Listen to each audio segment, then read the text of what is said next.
नमस्कार, आईज किचनमध्ये तुमचं खूप खूप स्वागत। आज मी तुम्हाला खानदेशी पद्धतीची डाळ गंडोरीची भाजी दाखवणार आहे। त्याच्यासाठी पाव किलो आंबट चुका, 7-8 मिरच्या, खोबऱ्याचे काप, शेंगदाणे, अर्धी वाटी तुरीची डाळ आणि थोडेसे आलं लसूण पेस्ट। आता आपण डाळ शिजवून घेऊ।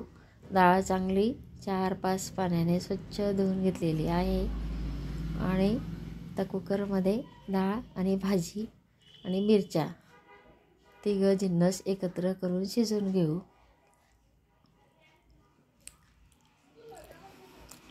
आता कुकरमध्ये एक तांब्याभर पाणी टाकायचं, त्याच्यामध्ये डाळ टाकायची, धुतलेली डाळ आणि धुतलेली आंबट चुक्याची भाजी। तिघं जिन्नस एकत्र करून कुकरच्या 4 शिट्ट्या करून घ्यायच्या।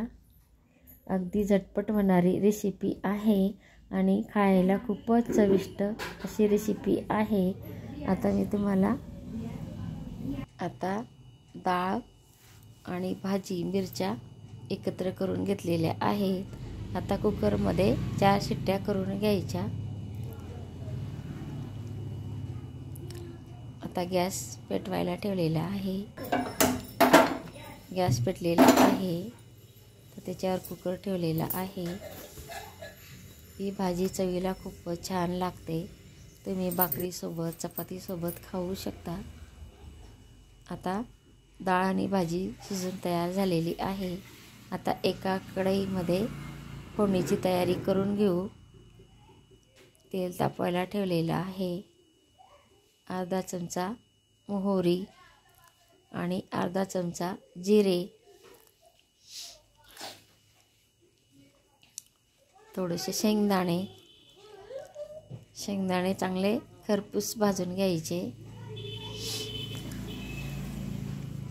आता शेंगदाणे चांगले खरपूस तळून झाले की मग त्याच्यामध्ये खोबऱ्याचे काप टाकून घेऊ। खोबऱ्याचे काप पण थोडेसे लालसर होईपर्यंत तळून घ्यायचे।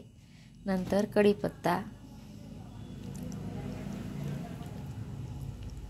अगदी झटपट होणारी रेसिपी आहे आणि चवीला तर खूपच छान।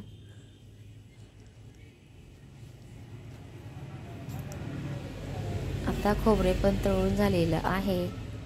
थोडासा हिंग टाकून घ्यायचा, थोडीशी हळद, अर्धा चमचा हळद, अर्धा चमचा धने पावडर, अर्धा चमचा गरम मसाला पावडर। आता सर्व मसाले मिक्स करून घ्यायचं।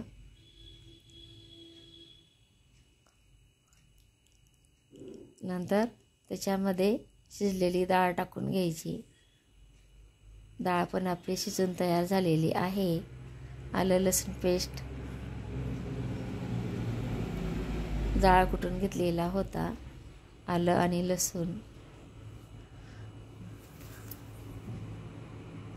आता हे सर्व मसाले छान खरपूस तळले गेले। डाळ पण शिजून तयार झालेली आहे।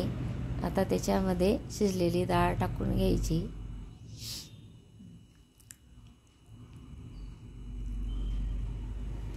तुम्हाला जर आवडत असेल तर थोडासा गूळ पण टाकायचा, 1 चमचा मीठ।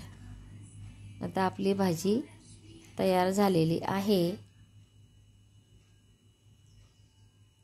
तुमच्या आवडीप्रमाणे, तुम्हाला जर गोड आवडत असेल तर थोडासा बारीक कापलेला गूळ टाकायचा, नाही आवडत असेल तर नाही टाकायचं। बारीक कापलेली कोथिंबीर, बघा किती छान भाजी तयार झालेली आहे। लाईक करा, शेअर करा, सबस्क्राईब करा, बेल बटनला क्लिक करा। असेच माझे व्हिडिओ पाहत राहा। माझा व्हिडिओ पाहिल्याबद्दल खूप खूप धन्यवाद।